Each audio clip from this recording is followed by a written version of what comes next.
First off, it's Charles J. That's just in case you ain't heard of me. They told me it was too late, but I promise that I'll be the first to speak. Most of these rappers, they fake, but you can't have your way. This ain't Burkey. Everybody say they won't beef till they see smoke, then they realize they'd rather have turkey meat.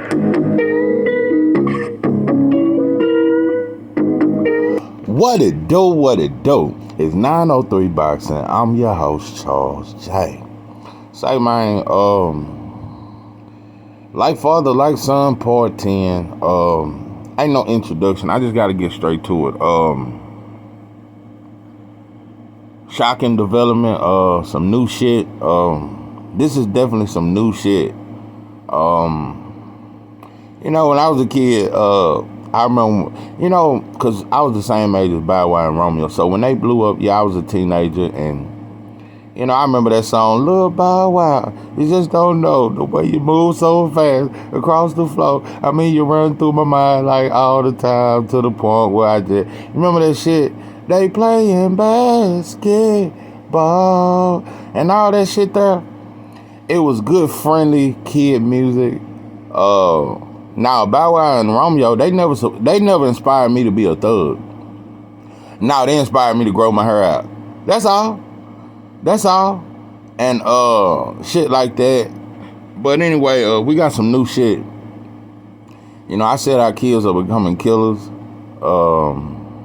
I predicted this shit. I said in a couple more years, man, we're gonna see 10-year-olds doing strange shit.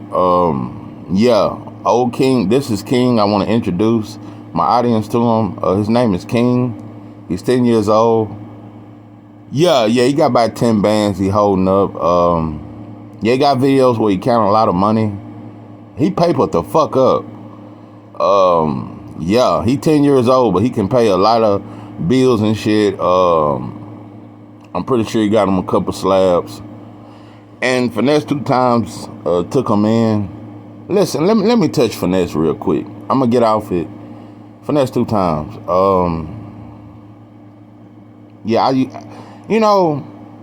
This ain't easy for me because you really one of my favorite.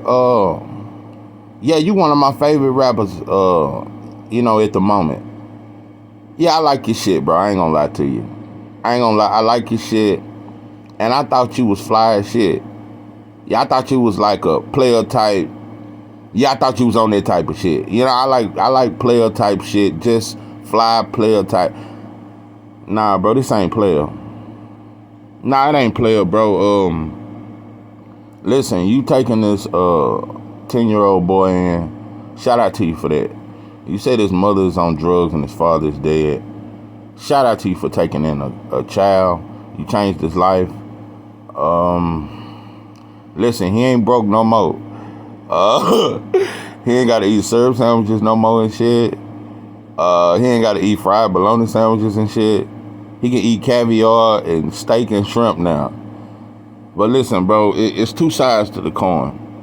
I understand he living a lavish life now, bro. And yeah, bro, you done that. Shout out to you. But now, bro, listen, bro, I just don't know. I ain't gonna lie, growing up, that shit used to look cool as shit. I remember homies in the hood used to pull up with their son and shit, but it wasn't this far. They didn't have 4 and 5 chains on him and shit. For one, he got a strong neck. That little boy got a strong neck. Listen, it's one thing to hold one chain on. That boy be having 5 chains on, and he be having about 40 bands on him. He's strong as shit. You might need to put him in the boxing. That might be the answer to all this shit. Put him in the ring. Cause I heard one rap and I didn't listen to no more of his raps because all I heard was ops, gun to your head, he dead, pow. And you had everybody in your video was 10 years older than you. Them motherfuckers was like 26 and shit. Nah, bro, I heard that one rap and they let me know. At 10 years old, bro, you ain't got no ops. You ain't got no ops, bro. You need to rap about cereal and shit. You supposed to be still enjoying Captain Crunch peanut butter and shit. You need to rap about some shit like that and happy times and how you ain't broke no more and you ain't got to eat syrup sandwiches. I just wish you rap about some shit like that. Listen, Finesse, Once again, I thought you was very fly. I thought you was a player type dude, bro. But listen, bro, all that them streets was hell, them years in jail, but now it's finally paying off. It might be paying off, bro, but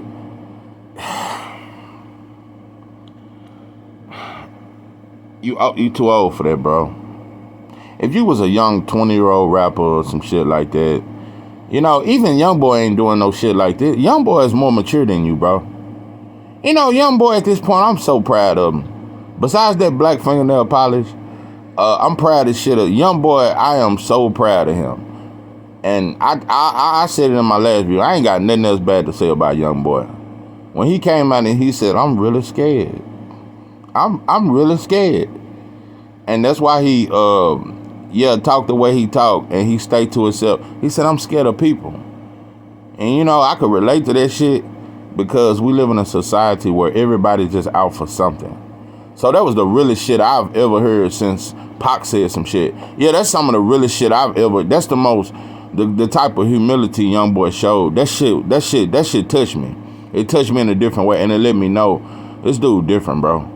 So I got a lot of respect for Youngboy, and I think he's growing as a man. I think Youngboy is becoming a man. If he ever get that fingernail polish off him, and I just hope he don't put that shit on his eyelashes no more, and all that shit there, he'll be all right. But Finesse, that boy let me tell you something, the road he headed, because I said he ain't got no ops, but he gonna have some ops real soon. He gonna be beefing with 19-year-old rappers. You know, this video is very important because I'm finna get personal. Like I said, Finesse, you putting a lot of money in his pockets. Oh boy, he done had a threesome by now. That's for sure. You done let him get with two strippers, two of them Memphis strippers or some shit. And yeah, he done had threesomes and shit by now. He done did a lot of shit. But like I said, in about another year or two, he'll be beefing with 20-year-old rappers and shit. And he gonna be into all kind of shit because I see he a wild little motherfucker. And you keep talking about how smart he is. Cause I seen your response video. Man, why y'all tripping, man? Man, he getting money, man. This kid is so smart. And you talked about how he was making $700 to $800 a day off selling candy. That was very impressive to hear. That was very goddamn impressive. And you said he just so smart, and if only y'all knew how smart he was. Well, I just wish you tell him to get on camera and do some smart shit. Yeah, do some. Man, when I heard King talk, that motherfucker talk like, yeah, he talk like how I used to talk. That motherfucker say, man, listen, bro, on God. Yeah, I used to put everything on God. On God or on my mama. Those were my two shit. And that's what he do. Bro, on God, I'm going to get at you and all that shit. And I see you threatening Charleston, and Charleston done called CPS on you. Yeah, that motherfucker done with the child protectors and shit. That motherfucker, you know, that motherfucker. Let me just get off Charleston. That motherfucker, you know, let me just get off him. I already talked about him fighting Boots. I just want to see that fight. And all that there, because one thing about it, I think Charleston will fight. So I'm just gonna leave that alone. I just want to see that fight. I want to see that fight almost as bad as I want to see Spence versus Crawford. But anyway, no, Finesse, nah, you ain't that player, bro. Nah, you ain't that player. And one more thing I gotta say before I get back to y'all, I gotta touch Jay Prince.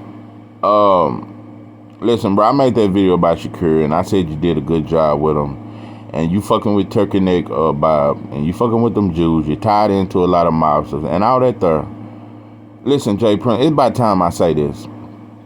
Memphis got a lot of shit going on. You know, I've been to Memphis. I got family out there. Shout out to Memphis. They got several rappers, bro.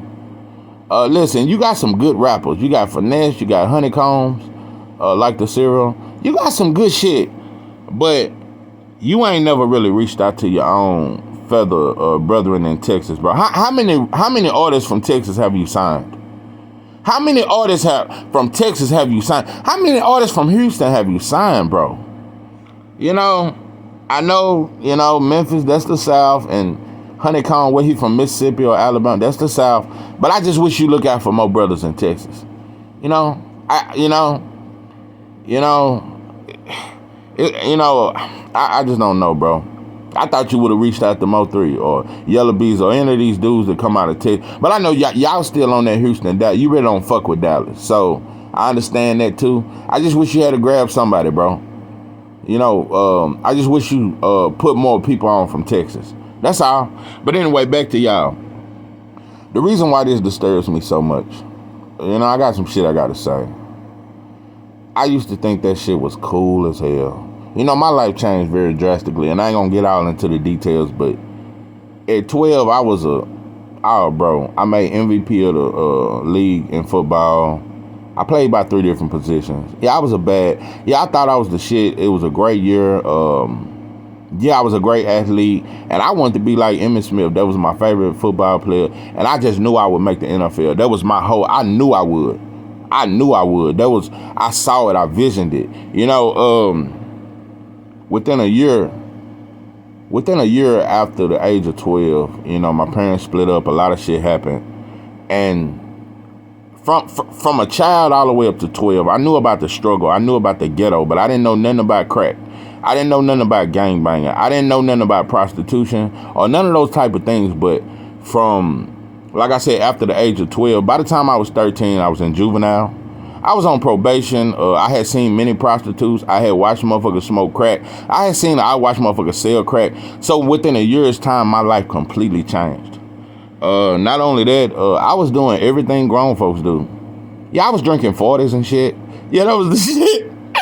We used to drink 40s of Old English. That was the Crips used to drink, but the Bloods, we used to drink Bud Ice. We used to call it Blood Ice. And at 13 and 14, I was sleeping with grown women. Some of them were married. And I thought that was the dopest shit ever. I used to brag about that shit all the way up till I was like 19, 20. I used to always mention that shit. Bro, I had grown women. And they was crazy about me. I was in juvenile getting letters from grown women. And they was spraying perfume on it and shit on the letters. But I'm just saying, like, I always thought that was the shit. And I always used to think, I used to use me being a victim. I was a victim, bro. I used to use me banging. I was a victim, bro. I was lost in the sauce. I was looking for love because I feel like I lost it with my family. I was lost in the sauce, bro. I was looking for love, and I didn't know I was a victim. I thought all the shit, all the banging, getting jumped, you know what I'm saying? Constantly having enemies everywhere I went. All that kind of shit as a teenager, I thought that shit was a fly-ass gangster story to tell. But now, bro, looking back on that shit, bro, we just victims of these streets, bro. You just victims of these streets, bro. Ain't nothing impressive about a teenage boy fucking a grown woman, bro. Ain't nothing impressive about a teenager toting a pistol or none of that type of shit, bro. One more story and I'm gonna get off this motherfucker. The reason why I did this video, the real reason, besides me telling my story about what I went through as a teenager. And also as a teenager, grown men tried to kill me. A grown motherfucker put a red beam on my motherfucking head. So I'm just saying, all that shit, when you put yourself in a grown-up situation, it's more than fucking grown women. All that shit sound cool. Fucking grown women. We was smoking big Perfecto blunts. All that shit, drinking 40s and shit. Drinking Thunderbird, the red label, not the blue label. All that kind of shit we was doing. MD 2020, strawberry banana. All that shit we was doing. But you can also die. A grown motherfucker will take your life. One of my blood homies, he was 13. Motherfucker killed him in front of his mama house, left him in the garage. Man, that brother at 13, I ain't gonna lie. And I was just getting in the streets at 13, but at 13, that motherfucker carried himself like a 20-year-old. That motherfucker was like, so it's a lot of shit I saw at a young age that I shouldn't have saw. But this is another reason why I make this video, and this is something that has pained me for years. Young cat from Marshall, man, named Jalen White. I was about 13 or 14. I met him, he was 10. And out of all the kids I've ever met in my life, that was the baddest 10-year-old, and King is 10. This dude I'm making a video about, Finesse 2 times and King, that boy is 10 years old. Jalen was 10 and was one of the baddest kids. That motherfucker would cuss you the fuck out. He was fearless. He was bad as fuck. And we used to think it was funny as shit to have him hang around us and talk shit. Just listen to him cuss and shit and talk shit, and he'll fight. He was a badass little boy. Fast forward, I go to prison, I get out 2013. I see Jalen White. He had to be about 17, 18, something like that. But he had a badass motherfucking, what's them motherfucking cars? Because everybody was fucking with the Chargers. But he had the motherfucking, he had the Camaro. He had the Camaro on the foes and shit. And he was just doing good, bro. And when I talked to him, matter of fact, we was at Ralph's house. And that's how I met Jalen too, through Ralph. But just listening to him and just watching how he carried himself, I was like this. And I told him, I remember telling him that day, bro, you done grew the fuck up, man. I'm proud of you, bro. I was so proud of him to see that he had become a man. He was still doing little shit in the streets, but he had grew the fuck up. He was very mature and wise, and it was just good to see him. 6 months later, he got killed. It was back in about 2014. He got killed at a club. You know, I ain't gonna get into the details, but supposedly he wasn't the one that it wasn't really his beef. It wasn't really, you know what I'm saying? It was some shit he got into. You know, but that always hurt me, man, about Jalen. And rest in peace to his sister too. His sister died a few years later, man. Rest in peace to Jalen White, man. I was so happy when I got out of prison. I seen him on his feet doing his thing, getting money. I was just happy to see that. And when he died, that really hurt me. So I just don't want to see none of you kids just grow up like that, bro, and die at an early age. I just want to see you live a fruitful life, bro. And at this point, it's hard to get past the age of 25, let alone 20, let alone 15, because our teenagers are killing each other and they dying at a fast rate. This is 903 Boxing. I am your host, Charles J. With that, I'm out.